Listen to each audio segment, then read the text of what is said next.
Bismillahirrahmanirrahim. Alhamdulillahirabbil alamin wa bihi nasta'inu ala umurid dunya waddin. Asyhadu an la ilaha illallah wahdahu la syarika lahu syahadata sidqin wa haqq.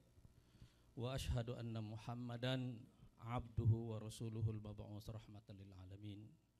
Uhayyikum ma'asyira ikhwani wa akhawati jami'an bi tahiyyatil Islam. Assalamualaikum warahmatullahi wabarakatuh. Alhamdulillah, kita bersyukur kepada Allah Subhanahu wa taala bahwa kita dipertemukan pada pagi hari ini dalam acara silaturahim DKI Hajatan. Ini ulang tahun yang ke-495, umur yang tua untuk sebuah ibu kota. Dan saya kira kalau ada doa yang harus kita tambahkan di antara doa-doa kita untuk Jakarta, semoga Allah mentakdirkan Jakarta bukan hanya menjadi ibu kota Indonesia, tapi juga menjadi ibu kota dunia. Dulu ada ungkapan, ada 1000 jalan menuju Roma. Itu kalau satu ibu kota sudah menjadi pusat peradaban. Sekarang Cina juga berpikir ada 1000 jalan menuju Beijing. Tapi yang sudah kita saksikan setelah Perang Dunia Kedua, ada 1000 jalan menuju Washington. Mudah-mudahan 400 orang yang hadir di sini itu sudah lebih banyak dari jumlah pasukan Badar. Sudah lebih banyak dari jumlah pasukan Badar. Mudah-mudahan doa kita bersama, kerja keras kita bersama, insya Allah dapat menjadikan Jakarta sebagai ibu kota dunia. Saya ingin mengucapkan selamat datang terlebih dahulu kepada tamu-tamu kita, khususnya yang kita cintai, Kiai Haji Misbahul Munir dan juga Kiai Haji Yusuf Aman. Mudah-mudahan dan juga para perwakilan dari ormas-ormas, Ustazah yang kita hormati, juga dari berbagai perwakilan ormas yang hadir pada kesempatan ini. Ada 2 ayat di dalam Quran dan juga 2 peristiwa sejarah yang mengilhami saya ketika saya mencoba merumuskan visi perjuangan keumatan kita ini. Yang pertama adalah ayat-ayat pertama dari surat Ar-Rum yang turun pada tahun ke-7 di Mekah. Saya ulangi kembali, tahun ke-7 itu artinya jumlah umat Islam masih sedikit sekali. Jumlahnya masih sangat kecil. Bayangkanlah pada tahun ke-13 di Mekah yang hijrah ke Madinah itu sekitar 200 orang. Sebelumnya yang hijrah ke Habasyah sekitar 85 orang. Jadi pada tahun ke-7 jumlah mereka masih sangat sedikit sekali, tapi Allah Subhanahu wa taala menurunkan surat Ar-Rum dan bercerita tentang pertempuran Persia dan Romawi yang menang silih berganti. Ini maknanya apa? Kaum muslimin sejak awal sudah dididik oleh Allah Subhanahu wa taala supaya mereka memiliki kesadaran geopolitik. Karena di suatu waktu di masa yang akan datang, sejarah kaum muslimin, sejarah Persia dan sejarah Romawi akan bertemu dalam satu titik persimpangan. Dan kita lihat, coba kita hitung-hitung angkanya. Dari tahun ke-7 Mekah sampai tahun hijrah, tahun ke-13 di Mekah, itu sekitar 6 tahun. Kapan kaum muslim mulai perang dengan Persia dan Romawi? Sebenarnya permulaannya pada perang Mu'tah. Tapi kalau kita melewati waktu ini, katakanlah itu di masa Abu Bakar dan Umar, atau dengan kata lain pada tahun ke-11 Hijriah. Iya kan? Jadi hanya 17 tahun kira-kira setelah ayat surat Ar-Rum ini turun, kaum muslimin sudah mulai mengalami benturan dengan Persia dan Romawi. Kira-kira 20 tahun setelah benturan pertama itu, Persia hilang dari peta sama sekali. Jadi kalau ada negara muncul di peta kemudian hilang lagi, nah itu peristiwa biasa dalam sejarah. Itu peristiwa biasa dalam sejarah. Karena itu pelajaran geografi itu adalah pelajaran yang paling dinamis. Karena kita akan menyaksikan ada peta yang kita baca hari ini, besok peta ini sudah berubah. Kita tidak tahu apakah 5 tahun yang akan datang Ukraina masih ada di dalam peta atau tidak. Tidak ada yang tahu. Yang kedua adalah ayat yang turun setelah kaum muslimin mengalami kekalahan dalam perang Uhud. Bayangkanlah bahwa kaum muslimin yang dipimpin oleh Nabi, bukan oleh ketua partai. Ini yang memimpin perang itu adalah Nabi. Tapi mereka kalah. Bisa kalah walaupun yang pimpin Nabi. Karena itu kekalahan dalam perang Uhud itu bisa menciptakan goncangan keimanan, goncangan akidah. Kalau ini tidak dikelola dengan baik.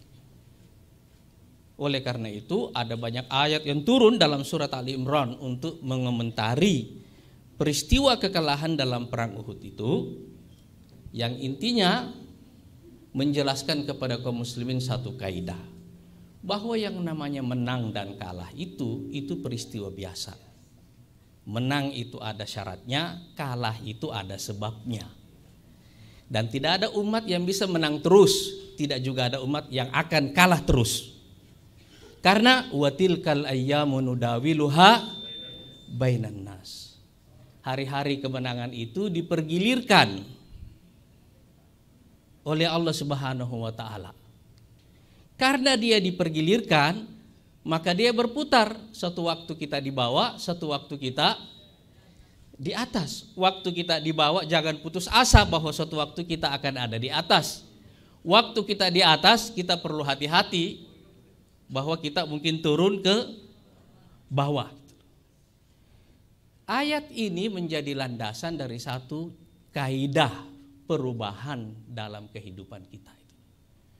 Kaidah perubahan ini mengatakan bahwa setiap satu satuan waktu itu akan ada siklus perubahan.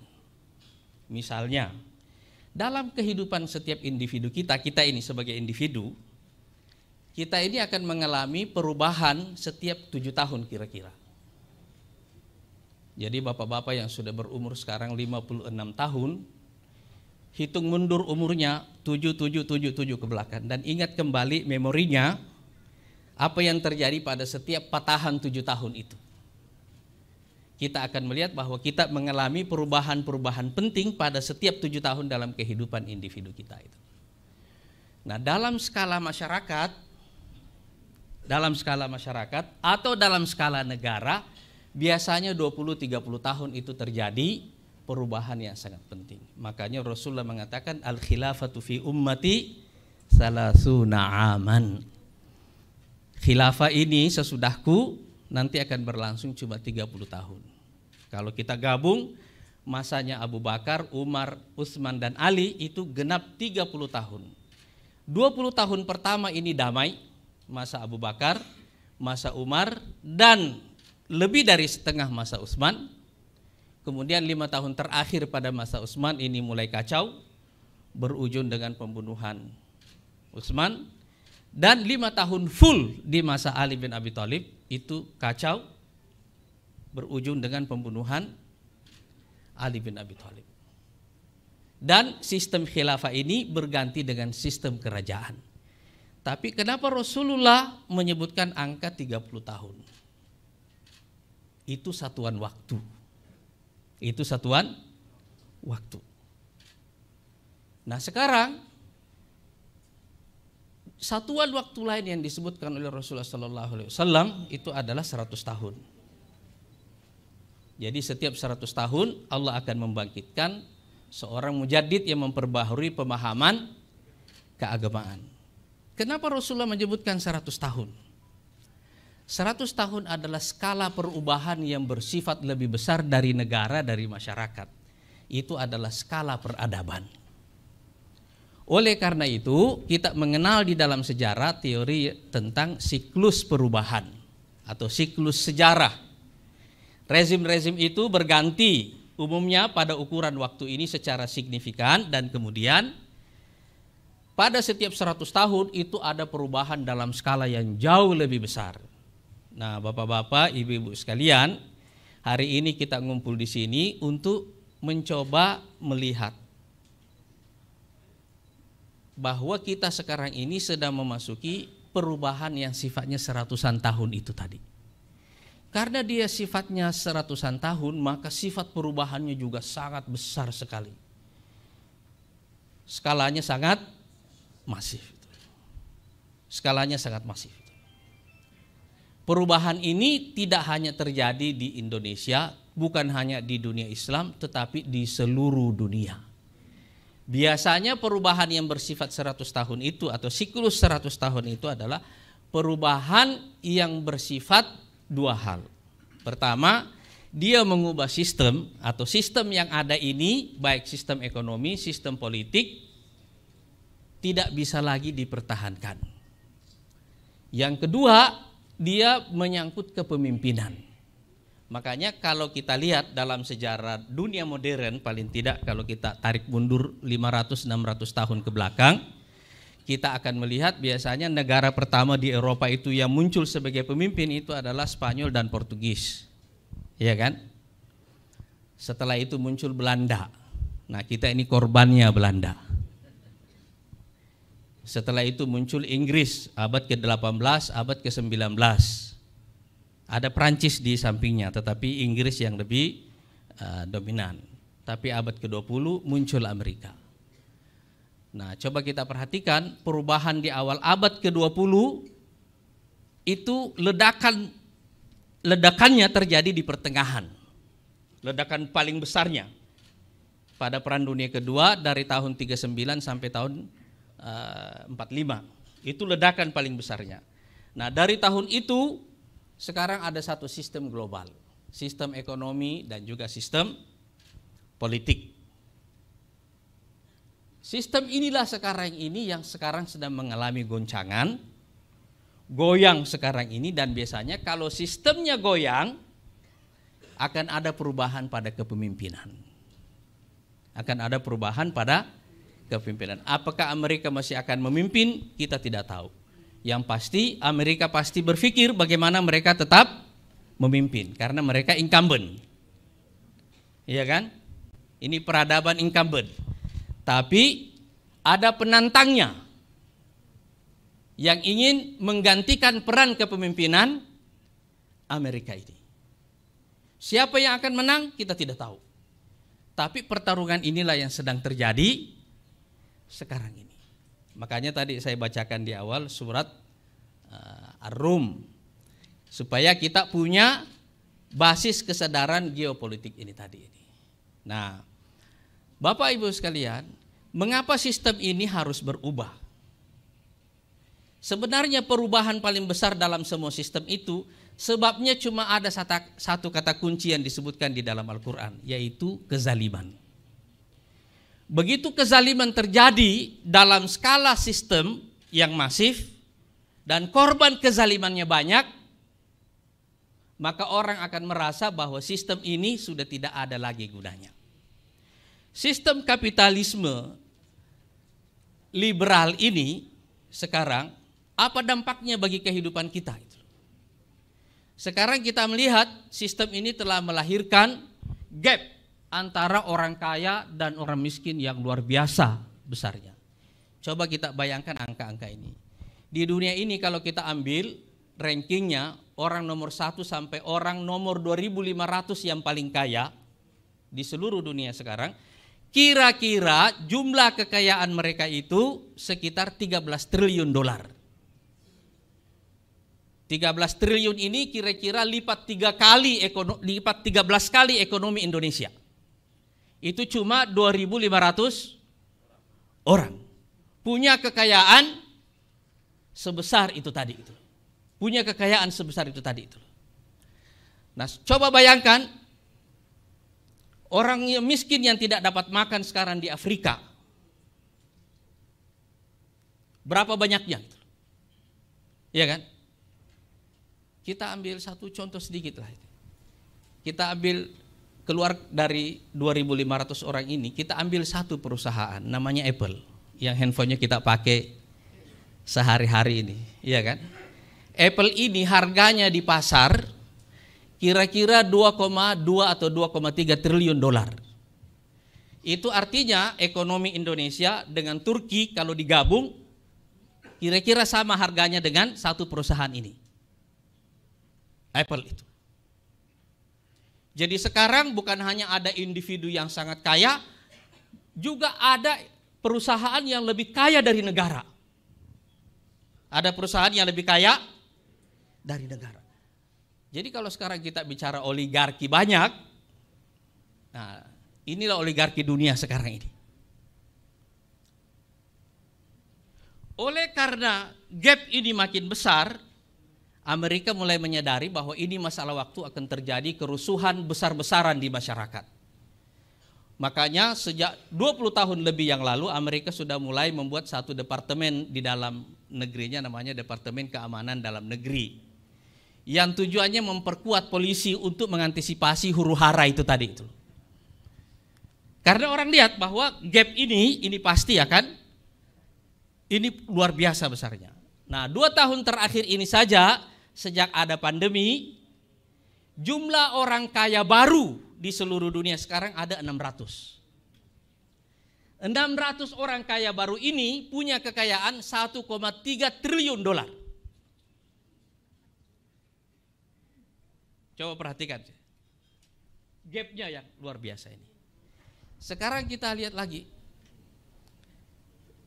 Ekonomi dunia sekarang ini dasarnya itu ekonomi riba, ekonomi utang. Utang total dunia sekarang itu sekitar 300-an triliun, padahal global produk kita semuanya, nilai produk kita setiap tahun di seluruh dunia itu cuma sekitar 100 triliun. Makanya kita semua dicekik oleh utang. Seluruh dunia dicekik oleh utang seperti ini, semua negara. Dan biasanya saudara-saudara sekalian, dalam kondisi seperti ini kita juga menyaksikan satu hal lagi, bahwa sekarang ini banyak uang tapi uang tidak menciptakan pekerjaan. Jadi ada begitu banyak uang tapi juga ada begitu banyak orang menganggur. Karena selama ini salah satu yang membuat ekonomi ini rusak, sistem ini rusak adalah karena uang menciptakan uang dan tidak menciptakan lapangan kerja. Kalau kita punya uang, kita tabung di bank. Kita tidak usah kerja. Iya kan? Kita makan dari bunga. Iya enggak? Kan kita bisa kaya dari situ kan? Kita makan saja dari bunga seperti itu. Kita tidak usah kerja. Apalagi kalau krisis seperti ini. Siapa yang mau buka warung warteg? Tidak aman. Siapa yang mau buka restoran hari ini, membuka lapangan kerja? Enggak ada orang berani. Simpan uang di bank, apalagi kalau sekarang bunga naik, ya kan? Simpan uang di bank, kita hidup dari bunga ini. Berapa banyak orang yang hidupnya seperti ini? Hidup dari bunga ini. Jadi uang menciptakan uang. Inilah masalah yang kronis dalam sistem ekonomi global ini. Nah, tapi ada fenomena yang lain. Fenomena yang lain ini terjadi kira-kira lebih dari 30 tahun yang lalu. Yaitu peralihan kekuatan ekonomi dari barat ke Asia. Dulu ekonomi Amerika dengan Eropa kalau digabung kira-kira totalnya 80% dari total ekonomi dunia. Sekarang itu tinggal 40-45%. Kemana setengah ekonominya ini pergi? Itu ke Asia. Salah satunya ke Indonesia. Tapi yang paling banyak ke Cina, ke Jepang, ke Korea, ke India. Cuma Indonesia juga dapat. Kita di ASEAN ini, 10 negara ASEAN kira-kira ekonominya sekitar 3 triliun dolar. ekonomi ASEAN ini ya. Tapi masih lebih kecil dari Jepang seorang diri sekitar 5 triliun dolar. Cuma Cina jauh lebih besar dari Jepang itu ya. Nah, jadi maksudnya adalah apa? Amerika dan Eropa tidak lagi sekuat dulu. Sekarang ini sudah ada kekuatan yang lain dan itu pusatnya ada di Asia. Nah, karena itu orang menyebut ini sebagai abad Asia. Nah, inilah yang bikin marah incumbent. Ini yang bikin marah incumbent. Karena faktor ini tadi, peralihan ini tadi itu ya. Nah, sekarang kita lihat lagi. Setelah ada peralihan pada ekonomi ini, saya tidak ingin menjelaskan kenapa terjadi peralihan ini lebih detail. Karena ini banyak angka-angkanya walaupun sebenarnya ini adalah tema yang menarik khususnya bagi para ustadz dan ustazah gitu ya. Karena ini berhubungan dengan teori Quran tentang sistem ekonomi itu nanti. Jadi di mana letak persoalannya? Ketika Cina muncul sebagai kekuatan baru, tadinya Cina ini direkrut oleh Amerika buat apa? Untuk memecah belah Cina dengan Uni Soviet, untuk memecah belah blok komunis. Sekarang Cina sudah menjadi kapitalis, cuma dia tidak bilang dirinya kapitalis.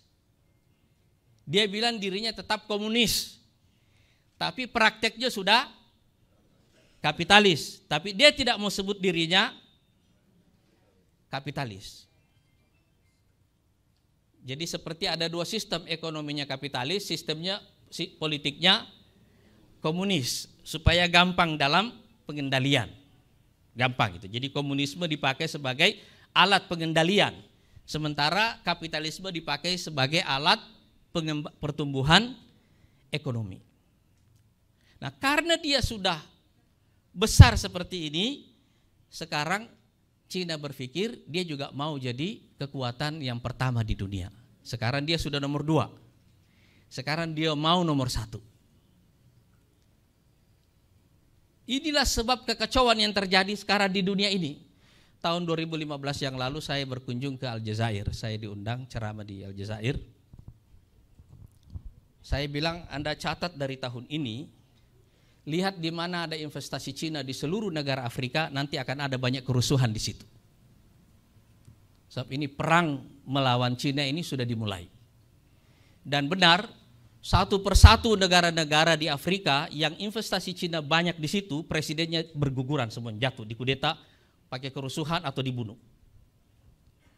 Salah seorang sahabat saya, bukan sahabat sih, agak berlaku kalau kita bilang sahabat itu ya. Kenalan lah gitu loh. Saya bertemu dengan beberapa kali dengan beliau di Sudan maupun di sini. Presiden Sudan, Omar al-Bashir. Sekarang di penjara, 30 tahun berkuasa. Di sana mata uang yuan itu adalah mata uang kedua. Kalau kita ke Afrika, Masjid Raya Aljazair itu, ini kayak Istiqlalnya kita ini, itu dibangun oleh Cina. Saya antri di imigrasi, saya pakai paspor diplomatik, paspor hitam. Kita nunggu di imigrasi ini. Tiba-tiba tenaga kerja Cina ini segambreng lewat seketika, tidak pakai pemeriksaan. Saya bilang, hebat betul. Saya pergi ke tengah kota, masjid rayanya lagi dibangun. Sekarang sudah selesai, sudah dipakai. Anda boleh lihat di YouTube, ini banyak fotonya karena ini salah satu masjid paling mewah di dunia ini.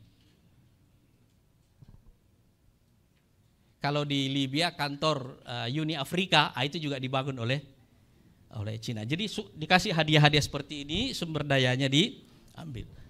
Investasi Cina di sana luar biasa besarnya, dan dalam kaitan perang incumbent dengan penantang ini, perangnya itu di seluruh dunia, bukan, tidak ada konfrontasi langsung. Sekarang Omar al-Bashir ini ada di penjara. Dan ada begitu banyak presiden sejenis di Afrika sejak tahun 2015 sampai sekarang ini, dan ini masih terus berlangsung. Saya kira tahun 2017 yang lalu dalam Pilkada DKI kita akan juga merasakan hal ini. Makanya di Indonesia ini sentimen anti Cina itu naik 46%. Tapi sentimen ini berhubungan dengan sentimen keagamaan. Kesadaran keislaman juga naik. Cuma hampir paralel dengan peningkatan sentimen anti Cinanya itu. Karena faktornya ini tadi, perang supremasi ini tadi. Nah, kemudian ada kekuatan militer baru yang tadinya besar tapi kemudian jatuh lalu bangkit kembali, yaitu Rusia. Sekarang coba kita lihat, dia mau dikeroyok rame-rame di Ukraina, tapi kelihatannya tidak berhasil. Karena Rusia sudah muncul menjadi kekuatan. Walaupun ekonominya tidak jauh beda dengan Indonesia, tetapi secara geografi dia terlalu besar, pengaruhnya juga terlalu besar. Nah, gabungan antara kekuatan ekonomi, kekuatan politik, dan kekuatan militer ini sekarang ditambah lagi dengan kekuatan teknologi, ini yang sekarang mulai melahirkan polarisasi dunia. Ada Amerika dan sekutunya, ada Cina dan sekutunya. Mula-mulanya Cina dengan Rusia bikin BRICS, ini cuma 4 negara, Cina, Rusia, India, sama Brazil. Sekarang mereka mau ajak bikin G8 untuk menandingi G7. Nah, G8 ini di situ ada Iran, ada Turki, ada Indonesia, ada Meksiko. Nah, Indonesia mau diajak juga. 8 negara ini kira-kira total ekonominya di seluruh secara global itu sekitar 24-25% atau 1/4 ekonomi dunia. Nah, ini mau lawan G7 ini. Ini yang sekarang sedang terjadi. Nah, tapi di tengah ini semuanya kita menyaksikan 2 perubahan. Yang lainnya yaitu perubahan iklim. Makin banyak bencana alam yang terjadi sekarang ini. Dan saya kira kalau informasi ini kita sudah tahu semuanya. Yang kedua adalah teknologi yang sifatnya mendisrupsi terus-menerus. Masalahnya dengan teknologi ini adalah teknologi maju ini karena dia berubah-ubah di tengah jalan, dia tidak bisa menjadi faktor pencipta tenaga kerja yang besar. Coba kita lihat misalnya Microsoft misalnya, punyanya Bill Gates ya. Berapa total jumlah tenaga kerja yang dipakai oleh Bill Gates sekarang? Itu cuma 100.000 kira-kira. Saya yakin grup Sinarmas mungkin tenaga kerjanya lebih banyak daripada Bill Gates. Walaupun kekayaan Bill Gates jauh lebih besar daripada Sinarmas itu. Jadi ini coba kita lihat. Jadi teknologinya terus-menerus berubah dan ini mempengaruhi kehidupan kita secara keseluruhan. Tapi nah, masalahnya adalah dia tidak menciptakan tenaga kerja dalam jumlah yang besar. Nah, saudara-saudara sekalian, inilah sebabnya sekarang kita ada di tengah krisis besar yang terjadi di dunia ini yang saya sebut siklus 1 abad. Jadi ini yang goyang ini adalah sistemnya, ini yang akan berganti, sistem ini akan berganti dan kemungkinan besar juga pemimpinnya berganti. Nah, cuma kita perlu hati-hati. Dulu ada revolusi pengetahuan dan revolusi industri di Eropa yang korban Indonesia. Kenapa? Kita jadi jajahan Belanda. Ada satu disertasi doktor di Harvard beberapa tahun yang lalu menyebutkan bahwa gula yang diambil oleh Belanda dari Jawa saja itu kira-kira 1/3 dari total GDP Belanda pada waktu itu. Jadi yang mengalami revolusi adalah Eropa, yang korban adalah Indonesia. Juga negara-negara Asia lainnya, juga negara-negara Afrika dan juga negara-negara Amerika Selatan. Iya kan? Tahun 42 Jepang masuk dalam Perang Dunia Kedua lawan Amerika. Nah, dia perlu basis militer di Asia Tenggara. Sekali lagi kita jadi jajahan Jepang. Pada waktu Perang Dingin ada perang antara blok timur dan blok barat. Di sini ada G30 SPKI. Iya kan? Jadi G30 SPKI itu tidak bisa dibaca hanya sekedar pemberontakan orang-orang PKI membunuh para jenderal. Tidak, itu adalah bagian dari pergolakan pertempuran antara blok barat dengan blok timur. Cuma pertempurannya tidak terjadi di antara mereka. Amerika dengan Rusia tidak pernah perang berhadapan-hadapan begini. Itu nggak pernah ada. Cuma mereka perang di seluruh dunia. Yang dipakai perang adalah orang lain. Yang dipakai perang adalah orang lain. Yang dipakai perang adalah tempat orang lain. Perang di negaranya nggak pernah ada. Perang di Amerika itu nggak ada. Tapi Amerika bikin perang di seluruh dunia. Di Afghanistan dia bikin perang, di Irak dia bikin perang, di Somalia dia bikin perang, di seluruh dunia dia bikin perang. Tapi di negaranya sendiri nggak pernah ada perang. Rusia juga begitu. Nah, saudara sekalian, kita tidak boleh mengulangi nasib Indonesia yang dulu-dulu itu. Itu sebabnya kita perlu punya kesadaran geopolitik. Supaya jangan orang lain yang konflik Amerika dengan Cina, yang korban Indonesia. Itu tujuannya. Kesadaran inilah yang ingin kita bangun sekarang. Nah, bapak-bapak dan ibu-ibu sekalian,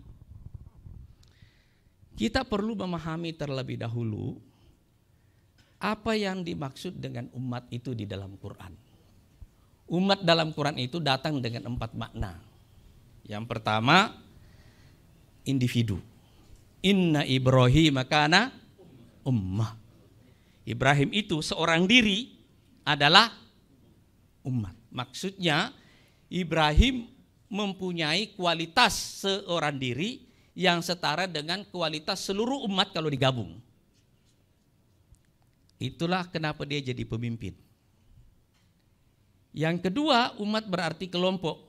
Wal takum minkum ummatun. Nah, ini ayatnya Muhammadiyah ini. Saya dari SMP belajar ke Muhammadiyahan soalnya. Hendaklah ada sekelompok orang. Itu maknanya. Yang ketiga itu adalah umat itu artinya risalah. Kuntum khaira ummatin ukhrijat linnas. Yang keempat maknanya adalah sejarah. Tilka ummatun qad khalat laha ma kasabat walakum ma kasabtum. Itu umat yang telah lalu. Jadi kalau kita konstruksi makna umat dari 4 pengertian ini, maksudnya adalah bahwa ada pemimpin yang diikuti oleh para pengikutnya, kelompoknya, menunaikan misi tertentu, risalah ini, dan menciptakan tindakan sejarah. Al-fi'lu tarihi. Jadi ada pemimpin, ada kelompok, ada misi, dan ada peristiwa. Yang kita sebut peristiwa sejarah. Nanti kalau waktu ini sudah berlalu, kita memandang mereka sebagai gabungan itu tadi. Pemimpin, kelompok, misi, dan peristiwa. Kita memandang, membacanya begitu. Jadi kita yang hadir semua saat ini, 20 tahun, 50 tahun, 100 tahun yang akan datang, itu akan dibaca sebagai pemimpin, kelompok, misi, dan peristiwa sejarah. Kita dikenang dengan peristiwa apa dalam sejarah. Kita akan dikenang sebagai apa itu. Makanya Al-Quran mengatakan tilka ummatun qad khalat laha ma kasabat. Gabungan peristiwa kehidupan yang kita ciptakan itu yang menjadi catatan sejarah, dan begitulah kita akan dipandang di kemudian hari oleh orang yang datang sesudah kita itu. Nah, Bapak-bapak Ibu sekalian, dengan makna umat ini dan di tengah krisis seperti ini, kira-kira kita semua ini mau dikenang sebagai apa nanti? Nah, mau dikenang sebagai apa itulah yang menentukan visi perjuangan keumatan kita saat ini. Ada 5 visi perjuangan kita sekarang yang berdasarkan konteks global tadi ini dan konteks nasionalnya, konteks dunia Islamnya. Yang pertama, jangan pernah menjadikan Indonesia sebagai medan tempur orang lain.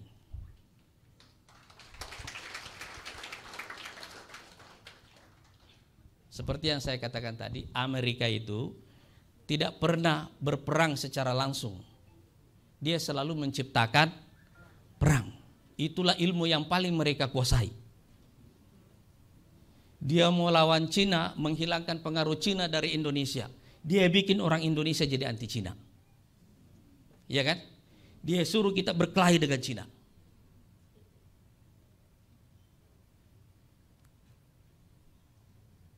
Setelah kita berkelahi dengan Cina, lawannya habis, kita tidak dapat apa-apa, Amerika menang. Iya kan? Itu teknik yang selalu dipakai oleh mereka. Coba Anda lihat di Hong Kong. Mungkin tidak banyak yang mengikuti peristiwanya. Aktivis demokrasi di Hong Kong. Protes tiap hari. Setelah mereka dibekuk semuanya oleh militer Cina, selesai. Tiba-tiba hilang beritanya di seluruh dunia dan para aktivis itu tidak tahu nasibnya kemana. Gitu. Ini sama dengan Ukraina sekarang. Perang di Ukraina ini bukan perang antara Rusia dengan Ukraina, tapi ini perang antara Rusia dengan Amerika dan sekutunya. Cuma pakai tempatnya di Ukraina, pakai orang Ukraina, pakai nyawa Ukraina. Ada seorang pemikir Amerika yang mengatakan bahwa Amerika akan membiarkan seluruh orang Ukraina mati sampai nyawa terakhir. Dia nggak peduli. Dia nggak peduli. Ini akan dibiarkan aja begitu terus, silahkan itu loh. Ini akan dibiarkan terus seperti itu. Ada yang berinisiatif.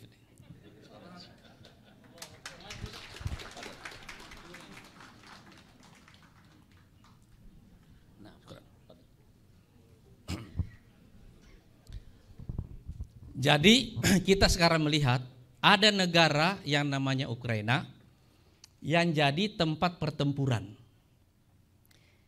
Disuplai terus bantuan pakai uang, pakai senjata, disuplai. Cuma yang mati kan orang Ukraina kan. Ukraina ini jumlah penduduknya cuma 40 juta. Ini ada di depan hidungnya Rusia. Disuruh mau pasang nuklir. Pastilah Rusia marah. Iya kan? Pasti Rusia marah. Daripada ente pasang nuklir di depan mata aneh, kata Rusia ini, mendingan anak cekik ente sekarang. Iya kan? Dicekiklah Ukraina. Kekuatannya cuma seupil. Mau disuruh lawan Rusia. Disuplai terus, disuplai. Mereka tidak peduli berapa juta yang sudah mengungsi, tidak ada peduli. Ini contoh dari pemimpin yang bodoh yang membuat negaranya mau dijadikan sebagai medan tempur. Jadi ini poin yang pertama kita. Jangan sampai kita terlibat dalam perang orang lain. Orang yang bikin perang kita ikut-ikut jadi peserta. Enggak, jangan. Nah, ini poin yang pertama. Poin yang kedua adalah kita ini sudah punya platform berbangsa. Namanya Pancasila. Platform ini cukup untuk kita semuanya sebagai kesepakatan bersama.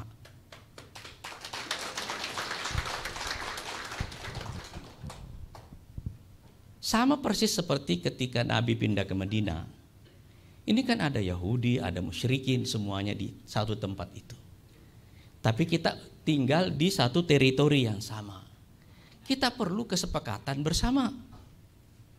Makanya dalam teks Wasiqatul Madinah itu orang Yahudi disebut umat, yang musyrikin juga disebut umat, yang muslim juga disebut umat semuanya.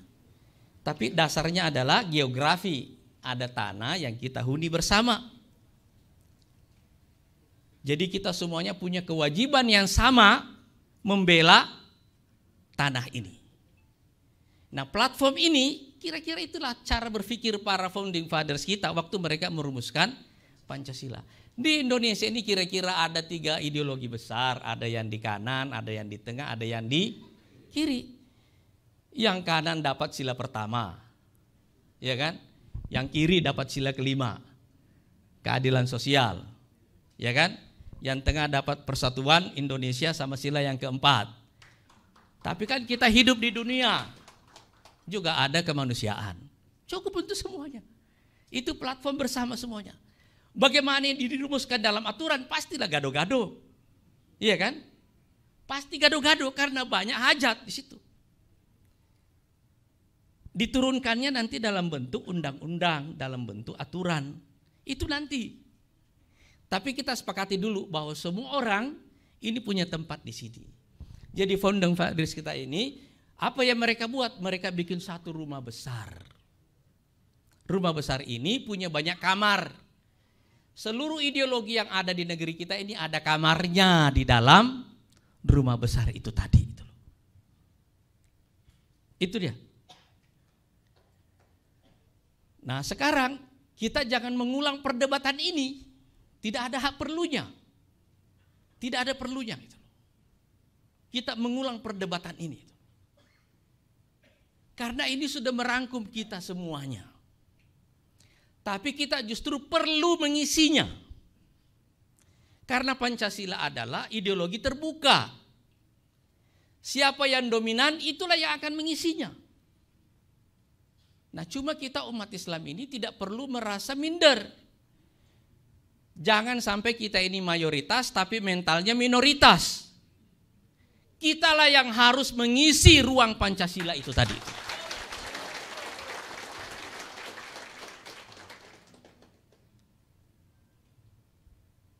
Nah karena kita punya kewajiban mengisinya, sekarang diisi dengan apa? Nah, ini poin yang ketiga, visi perjuangan kita ini. Poin yang ketiga ini adalah bagaimana kita mengisi Indonesia dengan gabungan tiga hal. Agama, demokrasi, dan kesejahteraan. Saya perlu menyebutkan ini karena pada akhirnya pertarungan antara Amerika dengan Cina atau Timur dengan Barat sekarang ini, pada akhirnya sekarang ini adalah pertarungan tentang model. Model ekonomi, model politik.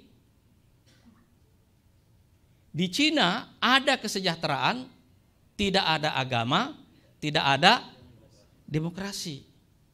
Di Barat ada kesejahteraan, juga ada demokrasi. Tapi agama enggak, sendiri-sendiri. Ya kan?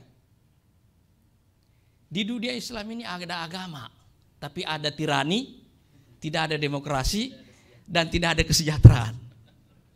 Dan musuh sosial agama yang paling besar apa? Tirani.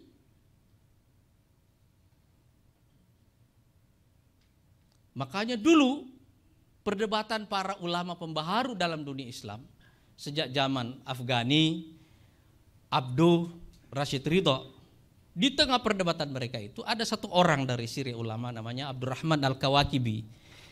Itu menulis satu buku judulnya Tabi'atul Istibdad. Karakter tirani. Bahwa musuh utama dunia Islam ini dan musuh utama Islam itu pada dasarnya adalah tirani politik, tirani sosial, dan tirani ekonomi. Nah sekarang dunia yang besar ini dikuasai oleh sekelompok orang. Jadi ada yang bilang begini, dunia ini seperti surga.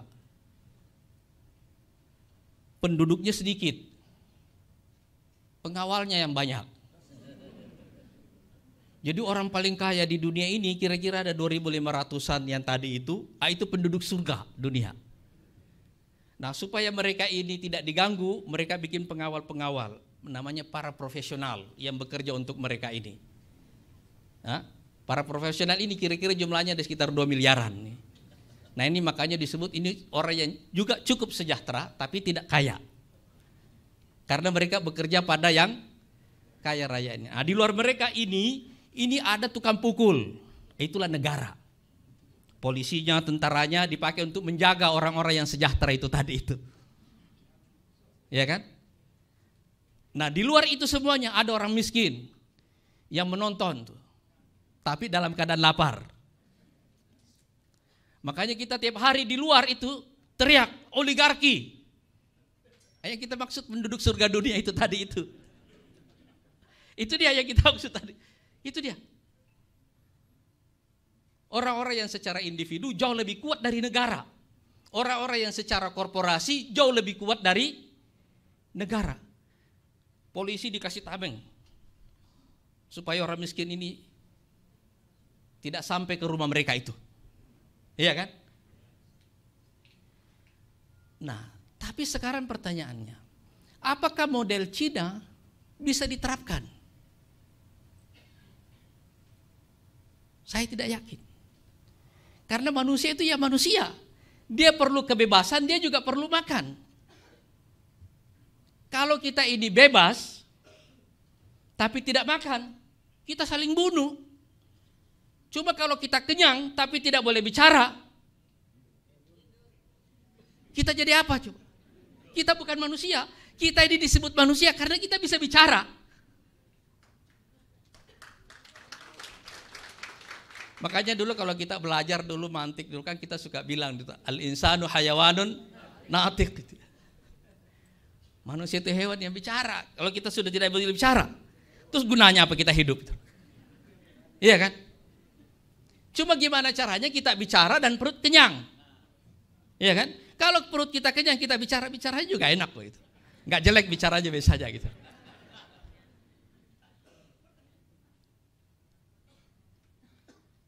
Dua-dua model ini sudah pernah kita coba. Zaman Soekarno ada demokrasi, ya kan? Wah, orang bebas bicara, tapi orang tidak dapat makan, makanya orang pada berontak. Makanya Indonesia jadi lahan subur PKI. Tapi pada era Orde Baru ada kesejahteraan lumayan, cuma orang tidak boleh bicara. Seakan-akan manusia ini hanya perlu makan, ya kan? Nah sekarang kita ada di era reformasi, kita mau mempertemukan dua unsur itu tadi. Ada kebebasan tapi juga ada kesejahteraan. Cuma kalau kita sudah bebas, ada kesejahteraannya tapi jadi ateis. Kan itu yang terjadi di barat. Iya kan? Itu yang terjadi di barat. Manusia itu akan kesepian. Bebas, iya. Kita bisa bikin apa saja. Mau kawin sama perempuan secara resmi boleh, tidak resmi boleh. Ya kan? Mau kawin sesama jenis boleh. Ya, apa aja boleh, tidak ada yang itulah liberalisme. Semua dibolehkan itu. Terus setelah semua boleh, terus kita bahagia. Hah? Kita sudah kenyang nih. Kita sudah berhubungan seks sebebas-bebasnya, sepuas-puasnya. Kita bisa makan sepuas-puasnya. Terus setelah itu apa? Ada persoalan yang lebih penting dari itu semuanya. Itulah persoalan spiritual. Dan persoalan inilah yang tidak bisa dijawab di barat, tidak bisa dijawab di Cina. Cuma bisa dijawab di dunia Islam. Makanya Indonesia berkepentingan menunjukkan model itu tadi. Kombinasi antara agama, demokrasi, dan kesejahteraan. Kita mau beragama, tapi jangan kelihatan ini orang beragama kok miskin dan bodoh. Itulah yang membuat dunia Islam sekarang ini susah jadi model. Sudah miskin semuanya, pemimpinnya tiran semuanya, korup semuanya. Bagaimana mau jadi model gitu? Di Cina ada tirani, iya. Tidak ada kebebasan di situ itu. Apalagi di era CCTV sekarang. Mungkin cuma toilet yang nggak ada CCTV-nya di Cina. Ya. Tapi di barat juga ada kebebasan, cuma lebih banyak orang kesepian. Lebih banyak orang yang tidak bahagia. Makanya angka bunuh diri naik. Itu sebabnya misalnya di negara seperti Spanyol, ada 2 juta orang Spanyol yang masuk Islam. Karena orang mencari. Coba waktu orang masuk Islam, dia sudah percaya Islam, dia masuk, dia tengok dunia Islam, dia pergi haji. Kok orang Islamnya begini ya? Nah inilah sekarang visi perjuangan kita yang ketiga ini. Bagaimana mengkombinasikan antara agama, demokrasi, dan kesejahteraan. Yang keempat adalah umat Islam ini orang niatnya selalu baik. Tapi banyak naifnya. Iya kan? Gampang disuruh teriak takbir. Gampang dimobilisasi pergi demo. Iya kan? Tapi tidak pernah jadi kekuatan politik yang menentukan. Kita ini adalah massa, tapi bukan kekuatan. Karena itu, visi perjuangan kita yang keempat adalah bagaimana mengubah kerumunan ini menjadi kekuatan politik yang real.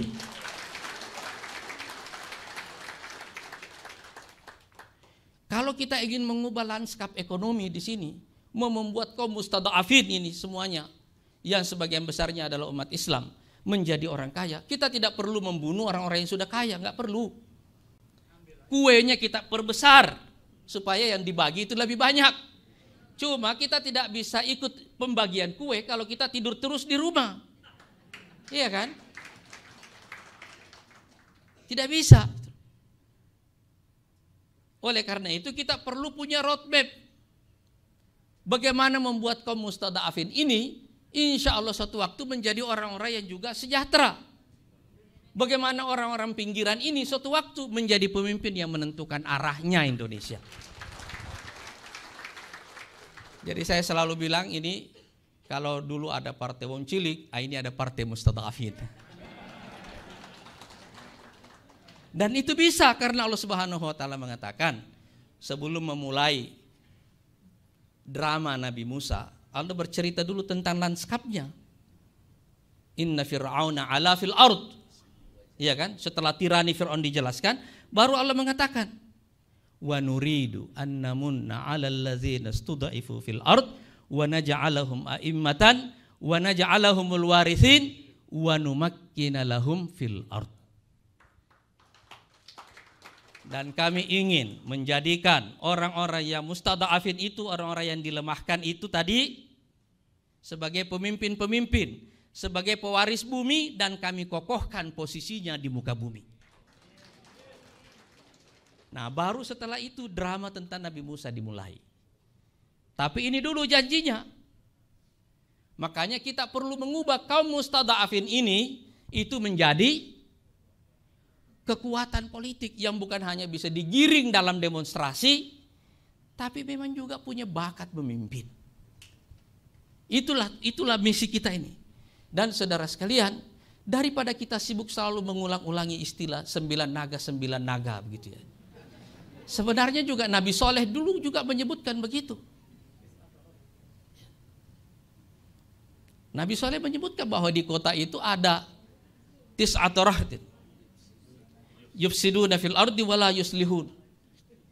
Ada 9 kelompok di kota itu, di negeri itu, waktu Nabi Soleh diutus, yang kerjanya cuma merusak dan tidak pernah bisa memperbaiki. Beliau menyebutkan tis'atu rahtin 9, bukan 8, bukan 10, 9. Persis seperti yang suka kita sebut-sebut. Iya kan? 9 yang disebut oleh beliau ini kan. Cuma beliau mengatakan kelompok bukan individu. Artinya itu 9 jaringan. Gunanya apa ini disebut? Saya diskusi dengan satu orang ulama dari Mauritania. Saya waktu bacakan surah ayat ini, saya bilang begini. Itu maknanya bahwa tujuan syariat dalam kerja politik adalah membangun satu kekuatan yang seimbang untuk menghadapi kekuatan kerusakan ini. Jadi kalau kebatilan punya 9 jaringan kekuatan seperti ini, seharusnya kebaikan, kebenaran juga mempunyai jaringan yang lebih besar dari itu. Nah, kita ingin bekerja dalam pola itu tadi. Bukan hanya hadir, teriak, setelah itu diam.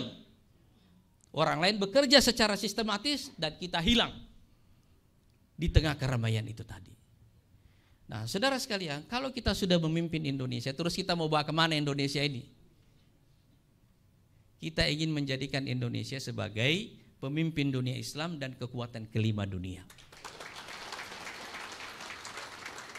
Kenapa itu harus? Itu yang saya sebutkan tadi. Kita berdoa mudah-mudahan Jakarta jadi ibu kota dunia suatu waktu insya Allah gitu. Entah tahun berapa kita merayakan ulang tahunnya Jakarta itu nanti gitu.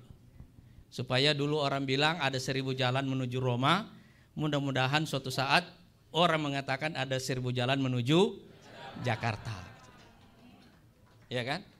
Jangan cuma orang kenal Jakarta dengan banjirnya. Iya kan? Ada hujan banjir, ada hujan banjir. Nah, sama macetnya. Ya kan? Jadi kita mau mengubah ini. wajah Jakarta ini dan juga wajah Indonesia, karena inilah negara Islam terbesar di dunia. Inilah juga negara keempat terbesar di dunia. Karena dia negara terbesar, memang pantas-pantasnya Indonesia itu jadi pemimpin dunia. Saya ke Candi Borobudur ya, saya naik. Sudah berapa kali saya ke Candi itu? Terakhir kali tahun lalu, bulan-bulan Oktober kalau nggak salah. Saya berdiri di situ, saya renungin lagi. Hebat betul bangsa ini. 7 dari karya arsitektur yang disebut sebagai peninggalan terbesar dunia, salah satunya dari Indonesia. Gitu. Hebat betul. Abad keberapa itu dibangun candi itu? Mungkin abad ke-9, abad ke-8 atau 9 gitu ya. Luar biasa gitu. Masa negara yang pernah bikin seperti ini tidak bisa jadi pemimpin dunia suatu waktu? Tidak bisa. Ini rangka tulang kita ini besar, cuma kurang gizi, makanya kurus, kerempeng kelihatan.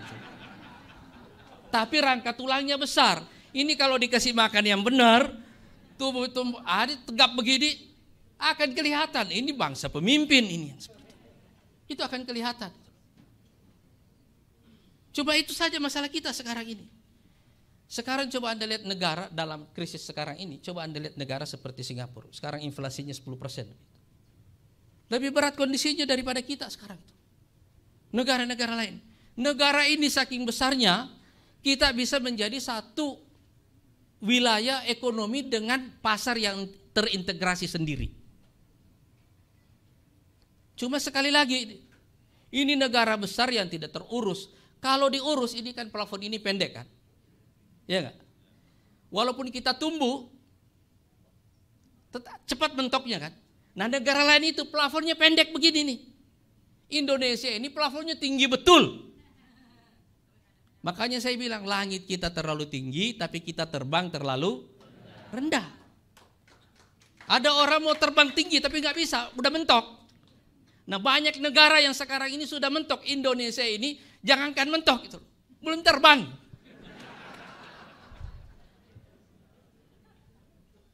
Inilah 5 arah perjuangan kita sekarang ini, dan mudah-mudahan insya Allah dengan 5 arah perjuangan ini, sekali lagi hari ini kita mendoakan Jakarta baik-baik, tapi kita masukkan di dalam daftar doa kita dengan 5 visi perjuangan ini, insya Allah Jakarta juga akan menjadi ibu kota dunia. Assalamualaikum warahmatullahi wabarakatuh.